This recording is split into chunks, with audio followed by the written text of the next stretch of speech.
Un vent de changement qui souffle également sur les liaisons ferroviaires en Grand Est.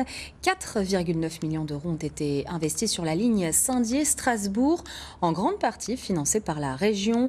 Des travaux qui doivent permettre d'améliorer la cadence du trafic. Objectif, rendre le train plus attractif que la voiture sur les petites lignes. Mohamed Erami et Kamel Kelfouni. Des tonnes de ballast déversées par un engin. Les travaux de renouvellement de la ligne Saint-Dié-Strasbourg ont bel et bien commencé. Sur le chantier, les poseurs de voies s'affairent à la tâche. Objectif, ajuster les traverses bétonnées à 60 cm d'intervalle. Un travail millimétré. Il y a des tolérances énormes, Des fois c'est pas forcément 60, ça peut être aussi moins en fonction de la vitesse de la ligne ou de l'environnement.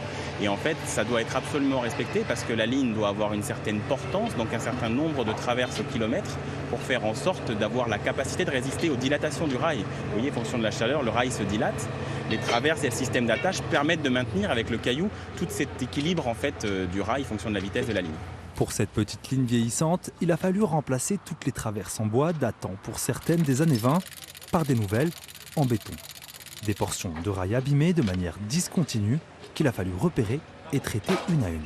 Il y a des analyses qui sont faites et sur les parties les plus mauvaises, il est fait ce qu'on appelle une émergence, c'est-à-dire qu'on décide de réaliser des travaux.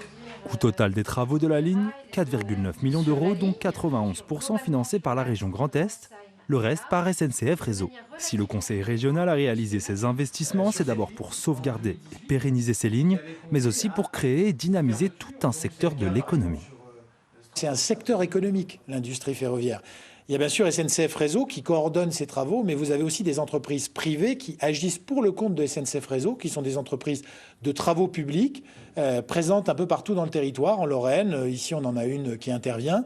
Et donc, ça représente à l'échelle nationale des dizaines de milliers d'emplois. Avant que les usagers puissent de nouveau profiter du TER reliant Saint-Dié à Strasbourg, il faudra patienter jusqu'au 2 septembre prochain, date prévue de fin des travaux.